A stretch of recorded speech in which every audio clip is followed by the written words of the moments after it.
Por supuesto que sí, estoy con un amigo de la casa con el cual siempre hablamos cosas interesantes. Estamos hablando del Harry Potter de la economía y las finanzas. Con ustedes, Federico Michi. Fuertes aplausos. Mirá cómo lo recibimos.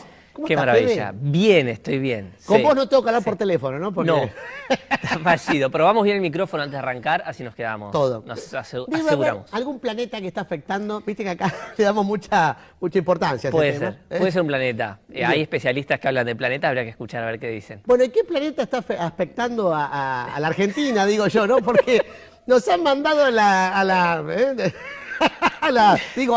Al último lugar de la categoría. Sí, sí. Sí, Escandalón. Escandalón. De eso se trata un poco lo que pasó. O sea, salimos del mundo. ¿Qué pasó acá? El jueves a las 5:30, 6 de la tarde cierran los mercados y se armó el despelote.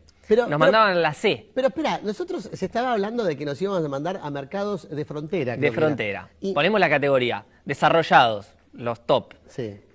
Emergentes y frontera. Bueno, pasábamos de emergente a frontera, pero pasamos derecho a standalone. Exactamente, algo inesperado. Lo que se esperaba era que pasemos a frontera, de emergente a frontera. Claro. Ascendimos a emergente en 2018 y de ahí lo esperable era que fuéramos a frontera nuevamente por un montón de...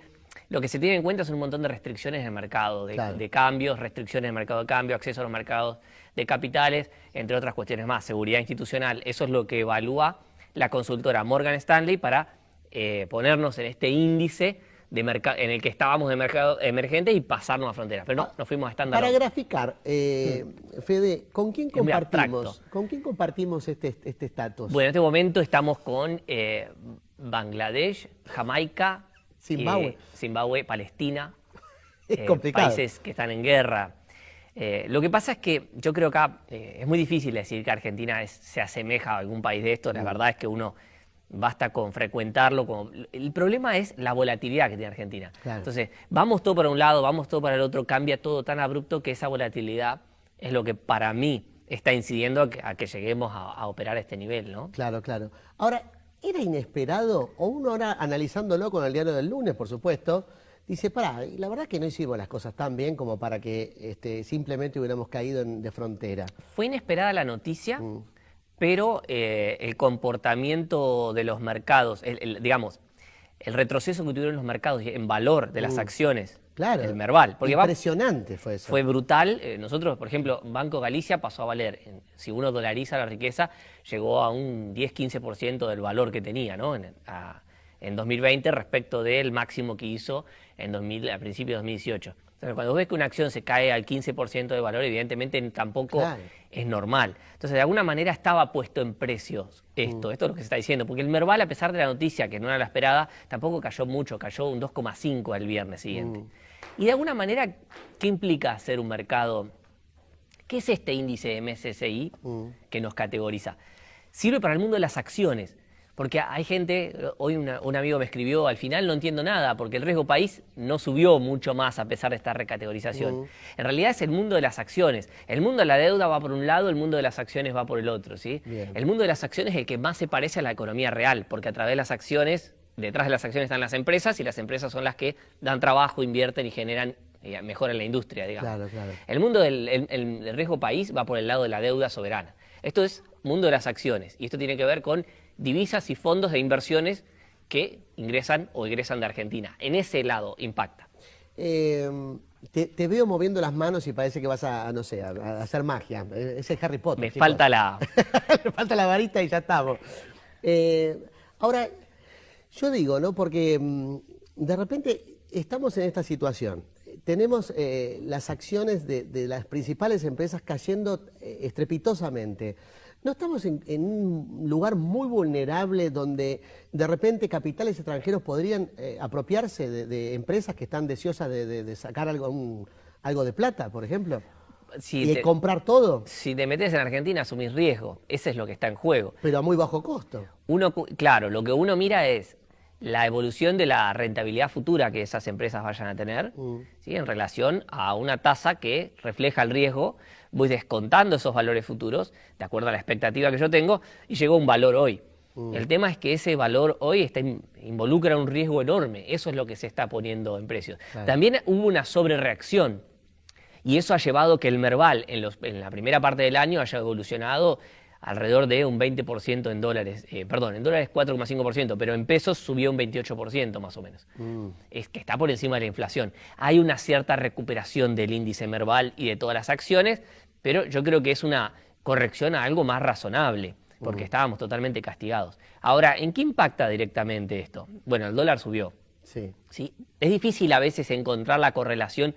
Yo trato de explicar esta cuestión que por ahí algunos dicen, ¿por qué un índice o una consultora internacional que juega unas ligas que ni siquiera lo vemos, qué tiene que ver con la realidad económica argentina de todos los días y de nosotros los seres humanos que andamos de a pie, como digo siempre? Es muy indirecta la relación, pero llega. Pero no hace falta que Morgan Stanley nos califique para entender de que el propio argentino está calificando como un país riesgoso a la Argentina. Sí, tal cual. Fijémonos a cualquiera que le preguntaste dice que exactamente. Este país no puedes arriesgar nada. Cualquiera intenta sacar el dinero para invertir en otro lado porque invertirla acá es un riesgo enorme.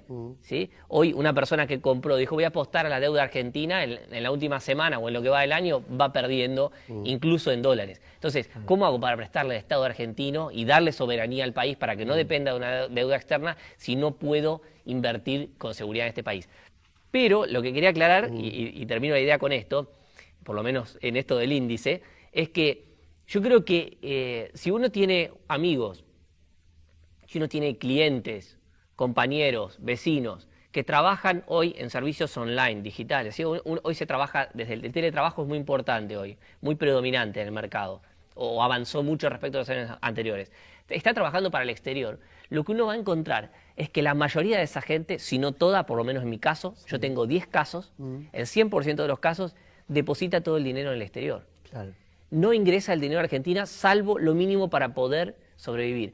Consultoría estoy hablando, trabajos de servicios informáticos, desarrollo de software, estoy hablando de charlas, todas hechas en el exterior, en vía digital, y la plata no ingresa a Argentina. Y no estoy hablando de grandes capitales, estoy hablando de clase media y media baja, que hace algo para el exterior, y no ingresa la plata a Argentina. ¿Qué mejor ejemplo que ese para mostrar el riesgo que tiene el país? No necesitamos ninguna calificadora internacional. Bueno, y aparte los desaires, ¿no?, que promueve el gobierno, porque se ha conocido que estaban pensando en poner un impuesto a los plazos fijos. O sea, ¿cuánto más van a hacer para que la gente quede con menos ganas de poner una inversión? Dos cosas ahí. Primero, que la tasa real del plazo fijo tradicional es negativa. ¿Sí? Con el UVA me protejo un poco más, pero tengo que inmovilizar el capital. Claro. ¿Sí? En el próximo programa voy a traer un par de opciones de inversión para que veamos. La segunda cuestión, eso a nivel personal, ¿sí? Cada uno sabe que si la inflación es mayor que lo que da la tasa de plazo fijo, está perdiendo plata, está perdiendo poder adquisitivo, ¿sí? O está jugando a perder lo menos posible. Claro. La segunda cuestión es desde un enfoque macroeconómico, que yo lo puedo analizar. En macroeconomía se dice que el ahorro, ¿sí?, genera inversión. El ahorro canaliza, el sistema financiero es el canal, ¿sí?, que propone el flujo que conecta el ahorro con la inversión. Pero ¿qué ahorro es el que funciona? El ahorro que está dentro del sistema financiero. Ahorrar abajo del colchón, como decimos, comprar dólares y dejarlos quietos, no es ahorrar. El ahorro que funciona es el que está en el sistema financiero, porque ese ahorro es el que se traduce o se traslada a inversiones, pues crédito para invertir. Exacto. O si estoy en mercado de capitales, es lo que se traslada a ahorro financiero, que compro acciones y me convierto en propietario de una empresa. Pero es lo que le da tranquilidad a la gente hoy por hoy, tener los dólares bajo el colchón. Lamentablemente. Entonces, si no hay ahorro, porque eso no es ahorro, eso es ahorro a nivel personal y hasta por ahí nomás, pero vamos a poner, dejémoslo que sí, pero a nivel nacional, a nivel macroeconómico, no es ahorro eso. Por lo tanto, no hay inversión. Y si no hay inversión, no hay crecimiento. Claro, tal cual. Esto es así. Perdón, ¿hay un corte de luz, chicos? Yo creo que Seguimos, hay estamos. energías oscuras. Hoy es en los planetas. Estamos, sí. Mercurio retrógrado seguro que tenemos. Sí. Ahí vamos a llamar a Eleonora después. Sí, bueno, estábamos hablando del tema. Bueno, entonces esto, desde el enfoque macroeconómico necesitamos ahorrar los argentinos para poder invertir. Y si no hay eso, si no hay ahorro suficiente, ¿qué necesitamos? Flujos de dólares o inversiones extranjeras. Claro. Esto es así. Claro, pero está armado como para que no lleguen las inversiones extranjeras, la gente no ponga en el sistema su plata, La gente además, el que tiene dinero, el que tiene la suerte de tener un dinero de ahorro o algún capital, tampoco sabe qué hacer, siente que tiene un problema en vez de decir, bueno, estoy asegurado. No, dice, Sí. tengo un problema porque pierdo la plata, no sé dónde meterla. Eso es lo que está pasando. Quizás también podamos ir un poco más allá y decir, bueno, estamos ante un cambio de paradigma Bueno, en el sí. mundo, estamos atravesando un proceso enorme y no lo estamos pudiendo manejar, y mucho menos los países emergentes o pobres. Argentina es, como que digo, emergente y ya no somos emergentes, pero no importa. Somos países que... el tema es que uno categoriza, voy a hacer un paréntesis acá, Sí. uno categoriza en emergentes a los países emergentes o en vía de desarrollo aquellos que crecen a tasa más grande que los países desarrollados que ya alcanzaron el desarrollo, por tanto encuentran la estabilidad. El tema es que Argentina no es país, y creo que hasta está bien categorizarlo de esta manera, porque crece a tasas menores que los países desarrollados últimamente. Claro. Entonces, ya esto es gravísimo. Entonces, estamos ante un cambio de paradigma primero. Los países emergentes no estamos pudiendo encontrarle el agujero al mate, porque este 2020 y 2021 han sido malos no solo para Argentina, sino para todo el mundo emergentes. Ahora, para Argentina mucho peor todavía. Tiene que ver esto también, digo yo, ¿no? Porque las cosas, me parece que cuando se hacen declaraciones, parece a veces que no llegan las cosas, pero en realidad hoy por hoy está todo conectado, es globalizado. Y de repente el hecho de que del gobierno algunas líneas del gobierno salgan a decir que por ahí no hay que pagar la deuda, ¿tiene que ver esto también, el manifestarse de esa manera, contrapuestamente con lo que por ahí el ministro de Economía está diciendo, no, vamos a ir a cumplir, pero después por otro lado salen otros diciendo, no, no vamos a pagar nada, no se puede? Bueno, el ruido ese lo genera la política. Hay que separar primero de lo que el queremos o la voluntad de pago de la posibilidad de pago. Primero, para ordenar el pensamiento. Sí. La posibilidad de pago es un canal que está restringido y lo vemos desde las reservas del Banco Central, la evolución del déficit fiscal y la balanza comercial, porque ahí está el ingreso de dólares que tenemos, hoy es el único que tenemos. Claro. Y después tenemos el deseo, la voluntad de pago, que tiene que ver con cómo se configura el plano político en la Argentina. Y lamentablemente, hoy en Argentina, el plano político incide muchísimo, y hasta diría que es predominante en la cuestión económica.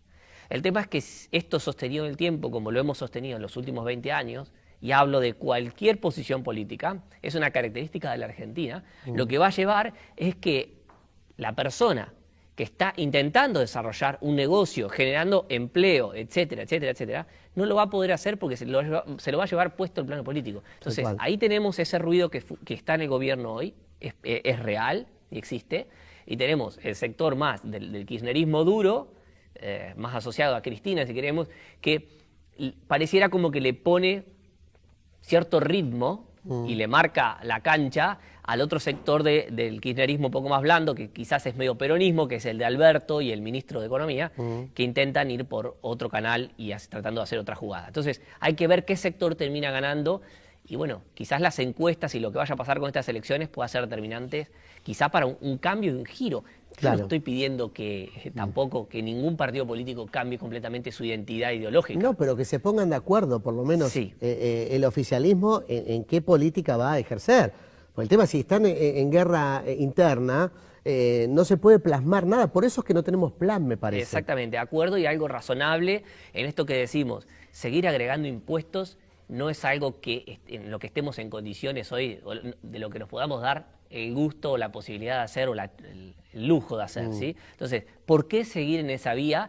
Y más, por ejemplo, ya que mencionaste el caso, seguirme poniendo impuestos a una ahorro, vamos a decir, a una inversión que es la que genera, debería generar más captación de fondos, ¿no? Entonces, realmente a mí me preocupa. Y además, digamos una cosa, si lo que hacemos es poner un impuesto en los plazos fijos, vamos a desincentivar la inversión en plazos fijos, por lo tanto es más dinero que la gente no va a renovar en el plazo fijo y se va al dólar o a consumo, por lo tanto inflación. Tal cual, clarísimo. Bueno, y entre tanto se recalentó el dólar. Algunos dicen, porque hay cierta información que habla de que el dólar también, a nivel global, también se evaluó. Sí. Y eso también recalentó, me parece, nos incidió. Hay apreciación del dólar a nivel global, coincide un poco también con la categorización, un poco el efecto sorpresa, decir, che, somos, en vez de la A pasamos a la C, o sea, no nos fuimos a la B. Claro. Nos saltamos 2 escalones, no era esperable, también eso suma. Y como decís, es perfecto lo que decís, el dólar se empieza a apreciar. Y atención con eso, porque hablamos de que es un proceso global, nos lleva a puestos, nosotros somos parte de ese sistema. Y si el dólar cobra valor en el mundo, para nosotros va a cobrar valor. Hasta ahora el dólar vino subiendo por mérito nuestro, es decir, el dólar, en realidad el peso vino bajando todo este tiempo. Claro. Ahora el dólar se empieza a apreciar y quizás un poco el efecto de la subida que tuvimos, que ojo, fue más del blue. Los dólares paralelos, dólar MEP y contado con liqui, viene un poquito más atrás, viene subiendo, pero un poquito más regular en la tasa de crecimiento, más parecido a la evolución del tipo de cambio solidario. Esto es una pregunta que en la semana se me había ocurrido y dije, bueno, voy a esperar a preguntárselo a Federico. Digo, hay una política desde el gobierno que por ahí no se dice, ¿no? Pero que tiene que ver con jugar un poco esto de la inflación, porque si de repente uno tiene que decir, no, vamos a reducir el déficit, entonces le vamos a tener que bajar el 20% los saberes a la gente. Es antipático y seguramente repudio total.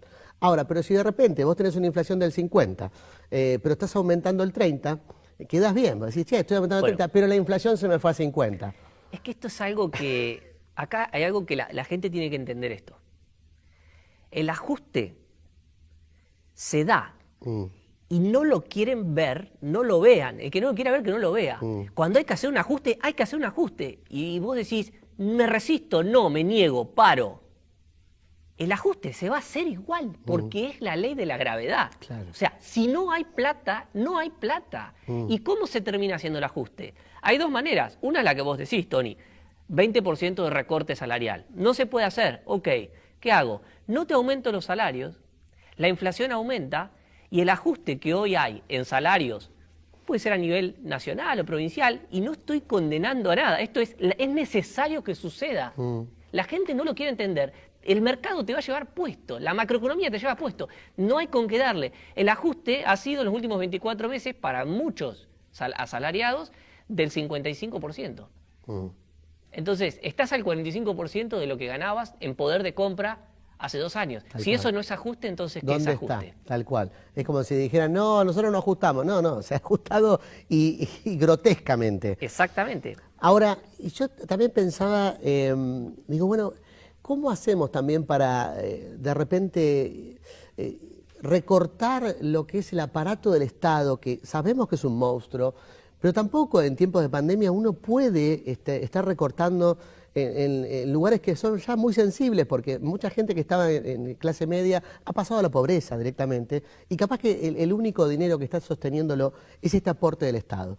Pero digo, ¿se podrían hacer políticas que favorezcan, por ejemplo, yo pensando en la zona donde estamos, ¿no? Rawson, Trelew, digo, traer alguna empresa que esté asfixiada por los impuestos, decirle, vengan, instálense en nuestro cinturón industrial, vengan que acá les vamos a condonar impuestos por tantos años, pero ustedes denle trabajo a gente que hoy por hoy tiene planes, así yo puedo pasarlos a privado. Sí, el objetivo para mí es correcto lo que decís, lo que pasa es que la cuestión deficitaria está en todos los niveles del Estado. Por eso digo que tiene que ver con la cultura argentina. Acá hay un problema cultural. Entonces condenamos al gobierno que no es responsable fiscalmente, porque no lo votamos. O sea, es así, o al candidato que propone eso. ¿Sí? Entonces, me parece que ¿cuál es mi propuesta? Siempre es esta en las discusiones, incluso de cierta cercanía política cuando me tocó hacerlo. Mi discusión es, no se trata de aumentar la tasa del impuesto para recaudar más. Claro. Yo iría más te tengo que estimular, te tengo que seducir para aumentar la base imponible, que es la base sobre la cual calculo el impuesto. Claro. ¿Qué quiero decir? Que si tengo 10 empresas facturando 10 pesos por mes, estoy facturando 100. Si el impuesto es del 20%, recaudo 20 pesos sobre eso. Yo podría bajar la alícuota del 15%, ¿sí? Estimular a que vengan más empresas, y si facturaran empresas por 200, ¿sí? En ese periodo de tiempo, estaría recaudando 30. Tal cual. ¿Sí? Ahora, no es tan sencillo, porque algunos me dicen, Fede, si esto fuera así, ok. Lo harían. ¿Cómo hay que acompañar, cómo se acompaña una decisión de este tipo? Con seguridad jurídica, con palabra, ¿sí? No volviendo para atrás, yendo y volviendo con decisiones tributarias que terminan siendo un manoseo brutal de la gente. Claro. ¿Y de qué gente?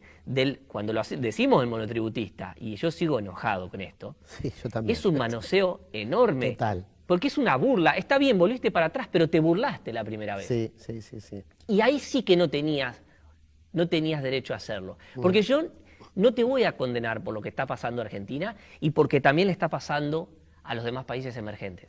Porque de verdad la situación de países emergentes es mala para todos. Sí, sí. No es para Argentina solamente. Pero cuando tenés la oportunidad, trata de no manosear a la gente de esa manera porque es gente que la está peleando y es el laburante particular que no está mamando de la teta del Estado, como Tal decimos, cual. y a ese sí hay que cuidarlo. Entonces, por lo menos cuando tenés que tratarlo bien, tratalo bien. Sí, sí, sí, sí, sí. No es simplemente una tasa tributaria. Sí, Eso sí. es lo que digo. No, está clarísimo lo que estás diciendo. Está clarísimo. Lo que pasa es que, bueno, me parece fantástico este espacio de reflexión. Y también en la televisión pública, porque me parece que está bueno que la gente también esté escuchándonos, aquellos que están en el gobierno también, porque me parece que es una reflexión que parece que no la tiene nadie, pero cuando de repente la ven acá, dice, no, esto lo tiene la gente en la casa. Cuando estamos hablando del monotributo, son 4 millones de personas que están en una situación completamente vulnerable. Vulnerable porque le cambia la regla de juego. Y no se puede creer porque hay gente que no está facturando como se cree, porque dice el monotributo, la categoría que factura tanto. No, hoy por hoy, con esta pandemia, la gente está facturando, no sé, 70% menos en algunos casos. Entonces, hay que atender a este tema. Es como si, no, estos se arreglan porque son monotributistas. No, porque de repente, si te fijas bien, vas a encontrar que el 80% de los monotributistas tienen deuda. Y tienen deuda de 3, 4, 5 meses o más. Me parece que si no se atiende esto, me parece que estamos perdidos. Si no, estamos perdidos. Y no sé qué vuelta darle acá.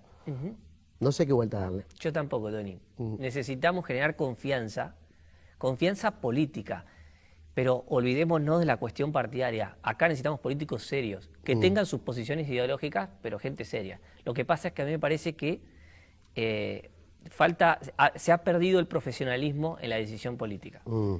Y hemos pasado a otro tipo de prioridad, que para mí está fundamentada por la decisión de la gente. Ahora lo que yo espero y deseo es que la gente de a poco, y creo que necesariamente tenemos que hacer este proceso, tenemos que cambiar la forma de ver y de medir las cosas. Bueno, pero me parece que también falta una concertación. Y de hecho hemos hablado muchas veces de esto. Y me parece que ya la gente empieza a condenar esto. Me parece que sí. Falta una concertación de política a nivel se hace mancomunada, de tener un plan en conjunto. Exacto. Porque si no está esto, no hay forma, no hay forma de revertirlo. Siempre Totalmente. estamos en un mundo cíclico. Exacto. Y yo creo que, por eso digo, es un proceso necesario y por lo menos permítame esperanzarme. Sí, yo también. Yo soy un tipo utópico y sé que en algún momento esto se va a revertir, o quiero creerlo. Ojalá que sí, Tony. Lo merecemos. Por lo menos los que salimos a laburarlo con todo, me parece que nos merecemos un mejor espacio para poder tener un horizonte. Seguro, porque somos gente que apuesta todos los días y nunca bajamos los brazos. No, el tema es que no nos empiecen a tentar con querer irnos de este país. Aquellos pocos que estamos empujando. Bueno, no sé si somos tan pocos, ¿eh? No, yo creo somos que somos muchos. mucho más de lo que... Somos muchos. Pero necesitamos un espacio con reglas de juegos que nos permitan proyectar y dejar nuestros ahorros acá, porque nuestros ahorros acá son inversiones acá, y las inversiones acá son puestos de trabajo y riqueza. Seguro. Y quiero sumar, porque por ahí estamos hablando de monotributistas, pero también hay mucha gente fuera del sistema que también la juega día a día. Y se juega y hace la Argentina. Y hace la Argentina moviendo ese mercado. Hay una economía en negro muy grande. Muy grande. Que es inevitable y es propia de los países que están en un grado de desarrollo muy bajo. Y hoy estaba mirando que el percentil con más poder adquisitivo de la Argentina por persona, el ingreso medio es de $480 aproximadamente. Wow. Estamos hablando del percentil más elevado, el decil, perdón, más elevado, ¿sí? El 10% de la población que más ingresos tiene un ingreso promedio de $480. Mirá vos, que en algún momento se coqueteó con que eso fuera el promedio general. eso, si uno lo compara y uno dice, ¿y a mí qué referencia tengo? Fíjate cuánto vale un par de zapatillas, está bien, es importada, pero una zapatilla de correr suele ser importada, y si no, compará con el salario promedio del decil más pobre de un país desarrollado y te vas a dar cuenta que somos, el sector más rico de Argentina es más pobre que... Sí, sí. Sí, son promedios, son estadísticas, hay que siempre ser cuidadoso de las estadísticas, pero un poco habla... Algo marca. Algo está marcando. Bueno, Fede, te agradezco muchísimo, como siempre, como cada martes. Me parece que es un espacio que hace falta y que nos hace reflexionar a todos. Así que gracias como siempre. Bueno, para mí es un placer, aunque a veces por ahí nos desviemos de la cuestión más dura y del número.